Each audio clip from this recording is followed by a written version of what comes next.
It's a whale! Oh my god! Did you see that? I got distracted by a whale again. They're loud. So while we're waiting for the fish and we're waiting for the crabs, we are now gonna talk about the updates. And this is really important because we are now receiving a lot of updates from schools about the postgraduate work permit. You have to watch the video that I made last week before watching this one so that you know the context of what I'm gonna talk about in this video. But this is about the changes on the postgrad work permit. So part of the announcement were the program that are going to be eligible for the postgraduate work permit, and the programs that are only going to be eligible should be linked to an in-demand occupation here in Canada. And in that update that Miller talked about last week, it was really confusing who are going to be affected. Is it going to be the current? Is it going to be the new students? Or is it going to be the new student who will be applying for the study permit after November 1st? So now we receive a lot of updates from schools like Seneca, Selkirk, Lethbridge College, and these schools, a lot of schools are saying that the postgraduate work permit eligibility, the changes on that will be applicable to the students who will be submitting their study permit application on or after November 1st. And that's what I thought too when Miller said prospective students who will be applying on or after November 1st. That was clearly said on his announcement. It's just like, there was like a gray area, so that's why it was really confusing. But now the schools are confirming, and these are only for graduate programs from a community college, from a college. So if you're taking a master's degree, PhD, you're still eligible for the 3-year work permit. Probably you're saying, oh, this is not an official update from IRCC. So, if you want to wait like November 1st before you submit your study permit application, you wait for November 1st for the official announcement, it's too late for you. That's why a lot of schools are encouraging you to submit your study permit application before November 1st. It's because you don't want to be a part of the new rule, right? So if you have your letter of acceptance right now, you paid your letter of acceptance already, submit your application as soon as possible. Again, it's your decision. Always take the advice from the school with a grain of salt, right? It's up to you if you want to submit before November 1st, but that's actually advisable right now with the current situation, especially if you have the letter of acceptance. Also, the school will not put their reputation at risk, They're not just gonna confirm something like this. Like, this is really important, right?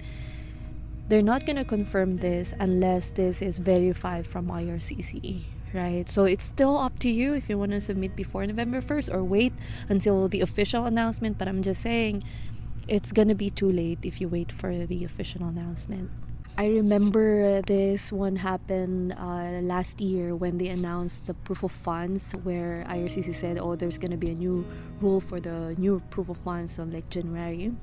And I'm telling you guys, a lot of my students, they submitted before January 1st. And good thing they submitted their application before January 1st, because after January 1st, a lot of, changes came up, like the OWP, the master's degree and all. So it's crazy. So if you feel like you're ready to go now, you have your letter of acceptance, go for it. But then you only have 30 days to prepare. You don't have the time to DIY everything. Again, if you need help, connect with us. I will leave my link in the description box. You only have 30 days to prepare for this. So you only have 30 days to get all the documents, write your study plan, everything. And you want to be approved, right? You want this application to be approved. You just don't want to submit just because. Okay, let's say you submitted before November 1st and then you get refused. You're still going to be falling into the new rule, right? But if you submit your application before November 1st and then eventually get approved, you're going to fall from the old policy. So that's how it works in IRCC so far. So it's up to you if you are taking the risk.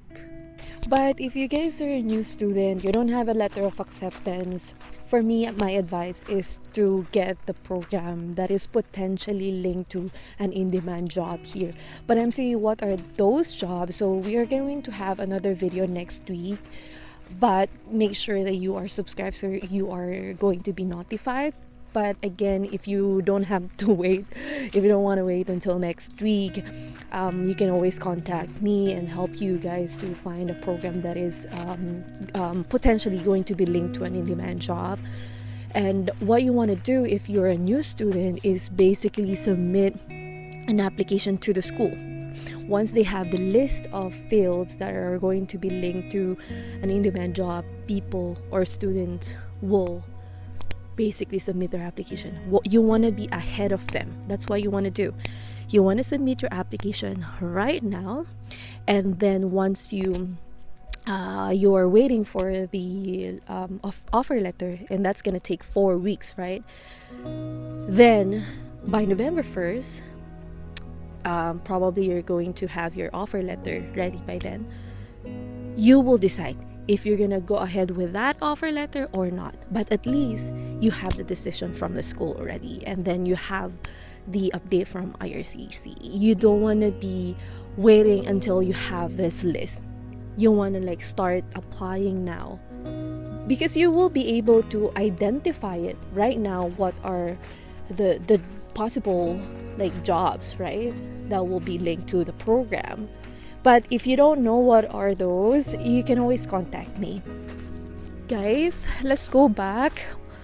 We probably got some crabs already. And we're gonna do some barbecue as well.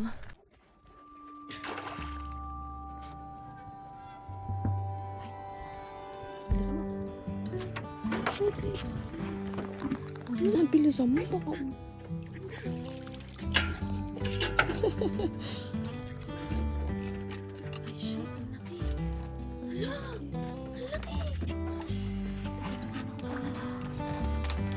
The weather today is crazy, guys. It was like raining last night. Now it's just beautiful day.